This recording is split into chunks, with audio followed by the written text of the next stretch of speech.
Merci beaucoup, Tim, de votre travail pour rendre le gouvernement plus imputable par rapport à ses dépenses.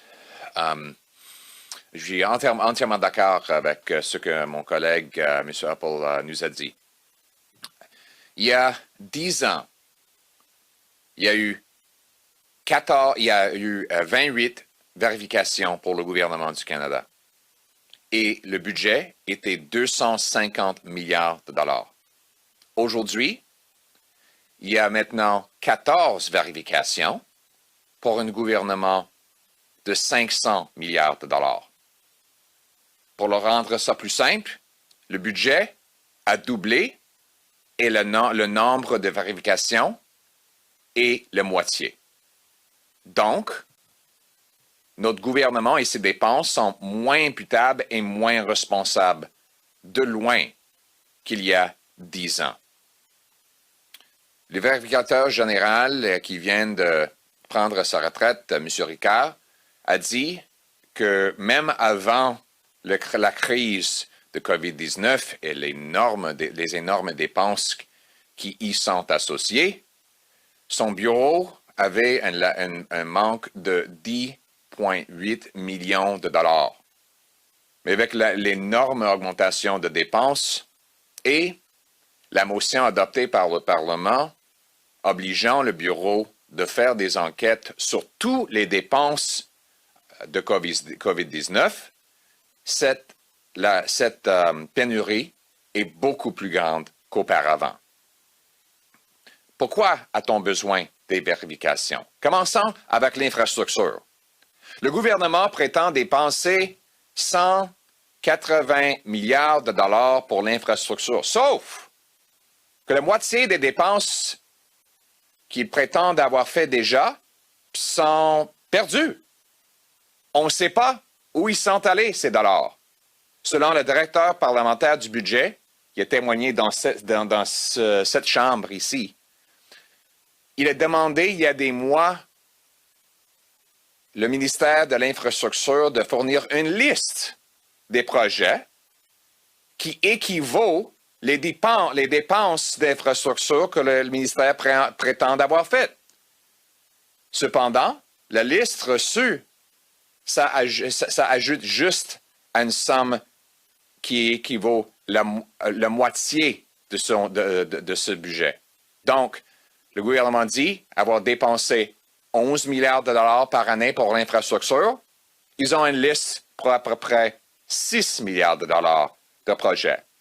La ministre McKenna nous a dit que le gouvernement a 52 000 projets de l'infrastructure. Problème, ils ont une liste simplement pour 33 000 projets. Donc, il y a presque 20 000 projets perdus. On ne sait pas où, on ne sait pas quoi, on ne sait pas combien on a dépensé pour ces projets mystérieux. Le gouvernement nous dit que la vie privée et la sécurité les obligent de garder cette liste secrète. Comment ça se peut qu'un projet doit être privé et sans vue du public? Des projets d'infrastructure sont grands, ils sont visibles, ils font beaucoup de bruit, on les voit dans nos rues. Comment ça se fait qu'on ne peut pas les mettre sur une liste pour que les contribuables puissent savoir c'est où l'argent? Donc, pour retrouver cet argent et ces projets perdus, le Parlement a demandé au vérificateur général de faire une vérification du programme de l'infrastructure. Pourtant, le bureau n'a pas les ressources pour bien faire cette vérification. Deuxièmement, on a appris que les prestations pour la période de COVID-19, de prestations d'urgence, est envoyées aux gens qui sont en prison. On sait, il y a déjà eu des reportages que les fonctionnaires du gouvernement sont forcés d'envoyer les chèques aux gens, même dans les cas où les fonctionnaires soupçonnent la fraude. C'est une autre raison pour laquelle le Parlement a demandé au vérificateur général de vérifier ses dépenses sur le COVID-19. Mais encore, pas assez de ressources pour le faire. Finalement, il y a tous les autres projets de vérification que le Bureau veut faire sans les ressources nécessaires pour le faire.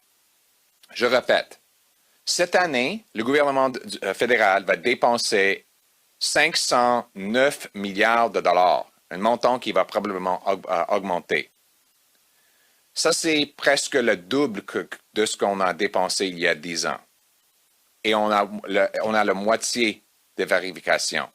C'est la raison pour laquelle j'annonce aujourd'hui que cet après-midi, je proposerai une motion devant le comité des finances pour fournir la nouvelle vérificatrice générale toutes les ressources qu'elle demande pour combler les projets et les vérifications devant elle, y compris les vérifications demandées par le Parlement et les vérifications qu'elle veut faire de sa propre volonté.